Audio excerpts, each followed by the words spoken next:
Terima kasih Anda masih bersama kami. Bagi Anda yang baru saja bergabung, kami hadirkan kembali 3 berita utama hari ini.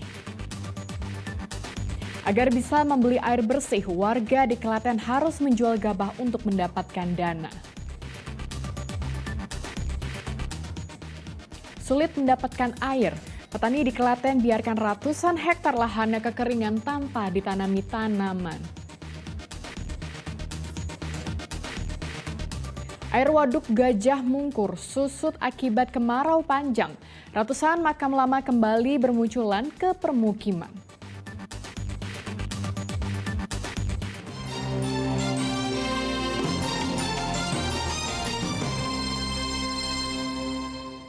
Ratusan makam bermunculan di Waduk Gajah Mungkur di Wonogiri, seiring menyusutnya air akibat kemarau panjang. Pemakaman ini sebelumnya dinamakan Pemakaman Sentono sebelum pembangunan Waduk Gajah Mungkur. Pemandangan seperti ini sering terjadi di Waduk Gajah Mungkur di wilayah Wuryantoro, Wonogiri saat kemarau parah. Ratusan makam kembali muncul akibat waduk menyusut. Sebagian makam masih utuh dan sebagian lagi sudah rusak. Area pemakaman ini dulunya dinamakan Makam Sentono, sebuah pemakaman umum Desa Sentono. Sebelum dibangunnya Waduk Gajah Mungkur, lokasi pemakaman kemudian ditinggal warga yang bedol desa dengan bertransmigrasi ke Sumatera. Sebagian makam sudah dipindahkan keluarganya, namun sebagian ditinggalkan begitu saja. Makam-makam yang ditinggalkan inilah yang kemudian muncul saat kemarau seperti ini.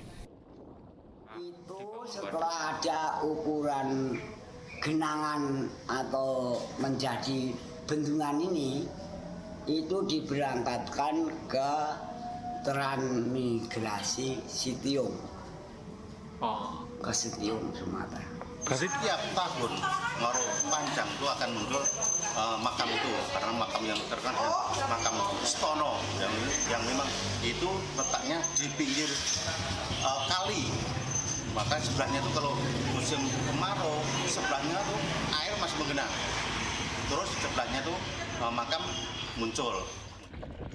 Desa Sentono merupakan satu dari 45 desa yang ditenggelamkan untuk proyek Waduk Gajah Mungkur pada era Presiden Soeharto tahun 70-an.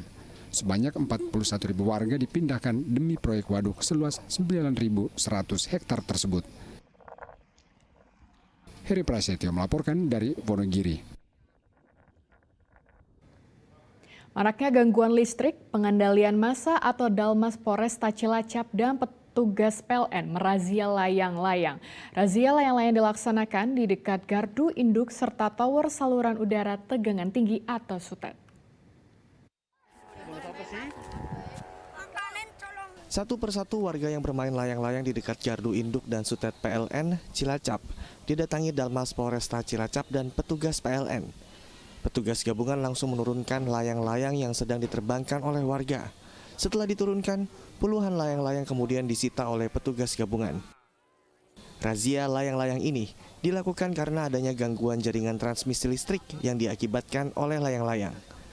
Jika layang-layang tersebut tersangkut pada jaringan, aliran listrik menjadi tidak stabil. Dampaknya pun dirasakan oleh warga sekitar serta industri berskala besar yang ada di wilayah tersebut.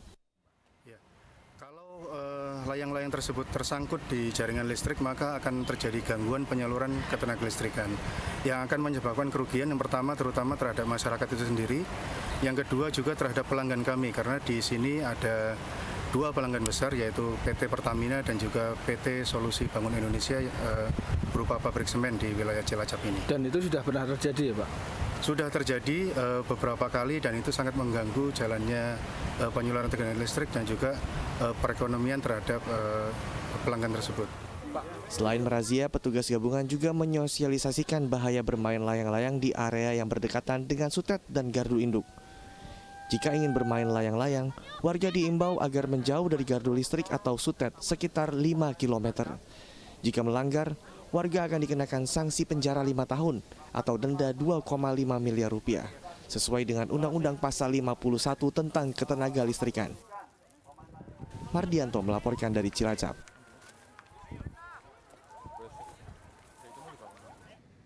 8 anggota Polres Grobogan disangsi hukuman push up. Mereka dihukum lantaran memiliki rambut panjang sehingga dinilai tidak rapi.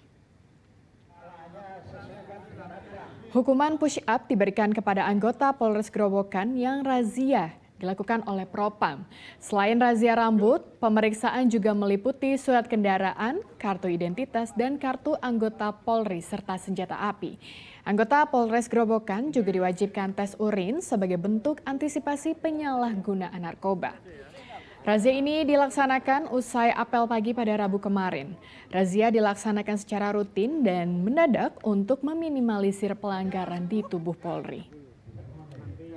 Itu yang pertama adalah penampilan personil mulai ujung rambut sampai ujung kaki, kemudian pengecekan terhadap kelengkapan surat, diantaranya adalah KTA, kemudian KTP, SIM, termasuk handphone. Dan SAMI juga dan ya? Termasuk senjata api juga dan ya? Termasuk senjata api. 2 orang spesialis penggelapan kendaraan roda 4 di Solo berhasil ditangkap polisi. Dalam melakukan tindak kejahatannya, kedua tersangka menggunakan modus menyewa kendaraan korban. Saat pemiliknya lengah, mobil yang disewa dibawa kabur tersangka. 8 kali. Dikemanakan mobilnya? Dijual kepada siapa? Saudara B. Begitulah pengakuan salah satu tersangka penggelapan mobil di Solo. Beni dan Andi, residivis kasus yang sama, kembali ditangkap polisi karena membawa kabur 1 mobil, uang serta barang berharga lainnya milik korban. Dalam gelar perkara terungkap, kedua tersangka kerap melakukan aksinya di sejumlah daerah dengan berbagai modus. Terakhir kali pada Agustus kemarin, kedua tersangka membawa kabur mobil milik rekannya. Awalnya korban dihubungi, kemudian korban diajak oleh kedua tersangka ke tempat hiburan malam. Setelah itu korban diajak menginap di salah satu hotel di wilayah Banjarsari, Solo. Karena korban tertidur dan mabuk, tersangka mengambil barang berharga korban dan membawa kabur mobil korban. Dalami dari hasil penyidikan bahwa si tersangka memanfaatkan kelengahan korban yang kemudian menguasai kendaraan bermotor korban tanpa hak atau tanpa sepengetahuan atau seizin korban. Kemudian pada saat korban tertidur dan dalam keadaan tidak sadarkan diri karena pengaruh minuman keras, tersangka memperdayai dan mengambil uang korban serta kunci kendaraan bermotor korban dan dibawa pergi. Polisi berhasil menemukan sejumlah kendaraan yang digelapkan oleh tersangka. Barang bukti tersebut kemudian dikembalikan kepada pemiliknya. Atas perbuatannya, kedua tersangka dijerat pasal 363 KUHP tentang pencurian dengan hukuman penjara paling lama 7 tahun. Heri Prasetyo melaporkan dari Solo.